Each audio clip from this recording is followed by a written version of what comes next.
ही समय का इंतजार। एक बार की बात है, गौतम बुद्ध अपने शिष्यों के साथ एक गांव से दूर किसी बड़े नगर की तरफ जा रहे थे।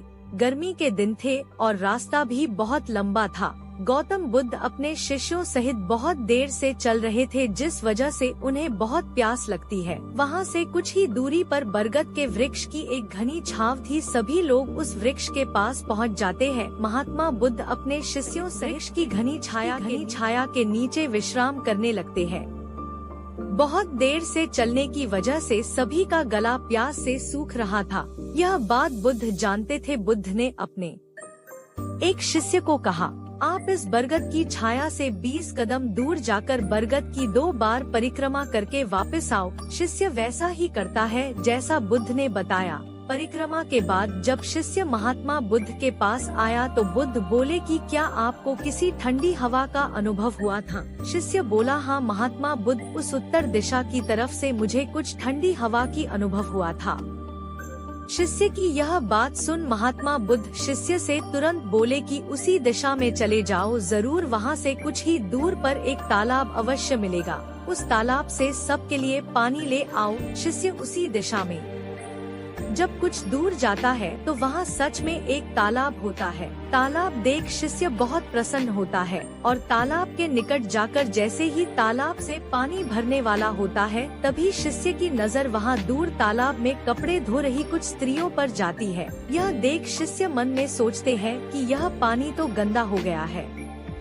लेकिन जब शिष्य ध्यान से तालाब के पानी को देखते हैं कि अभी भी तालाब का कुछ पानी साफ है, इतने में 2 बैलगाड़ी जोर से तालाब के किनारे से होती हुई निकल जाती है। बैलगाड़ी के पहिए तालाब की मिट्टी के ऊपर इतनी जोर से निकलते है कि तालाब के नीचे बैठी बहुत सारी मिट्टी तालाब के ऊपर आ जाती है, जिस वजह से तालाब का बचा हुआ पानी भी गंदा हो जाता है। यह देख शिष्य बिना पानी लिए क्रोध में महात्मा बुद्ध के पास वापस चला जाता है।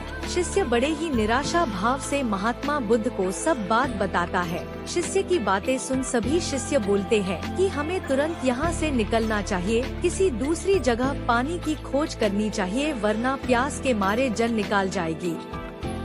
इधर महात्मा बुद्ध सभी को शांत होने के लिए कहते हैं और बोलते हैं कि धीरज रखो, कुछ देर यहीं बैठो, उचित समय आने तक संयम बनाए रखो। सभी महात्मा बुद्ध की बात सुनकर शांत हो जाते हैं और वहीं बैठ जाते हैं। कुछ समय बीत जाने के बाद महात्मा बुद्ध फिर से अपने शिष्य को उसी तालाब से पानी लाने के लिए कहते हैं। शिष्य बिना कोई सवाल किए उसी तालाब से पानी लेने के लिए फिर से चला जाता है। तालाब की हालत देख शिष्य को यकीन नहीं होता। तालाब का पानी पूरी तरह से साफ होता है।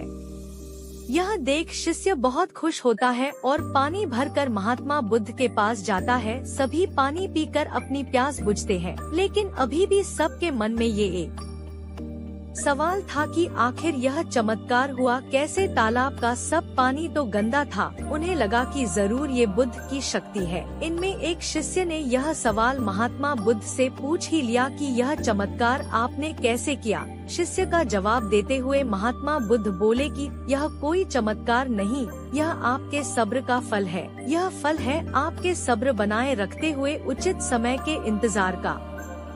जितनी देर हम सब लोगों ने सब्र किया, उतनी देर तक तालाब के पानी के ऊपर तैर रहे सभी गंदे तत्व और मिट्टी तालाब के पानी के नीचे बैठ रहे थे। फिर कुछ देर बाद शिष्य जब वहाँ तालाब के पास पहुँचा, तब तक सब दूषित कण नीचे बैठ चुके थे, जिस वजह से तालाब का पानी पहले की तरह साफ हो चुका था तथा तालाब साफ दिखाई दे रहा था। यदि उस समय आप लोगों ने सब्र न किया होता, धैर्य न रखा होता, तो आप सब इतनी गर्मी में पानी की खोज में प्यासे रहकर शायद अब तक मृत्यु को प्राप्त हो गए होते, क्योंकि यहाँ से अगला कोई तालाब है या नहीं, और होगा भी तो क्या उसका पानी साफ होगा या नहीं। इन सब कारणों से आप कभी प्यास न बुझा पाते और प्यास से मर जाते।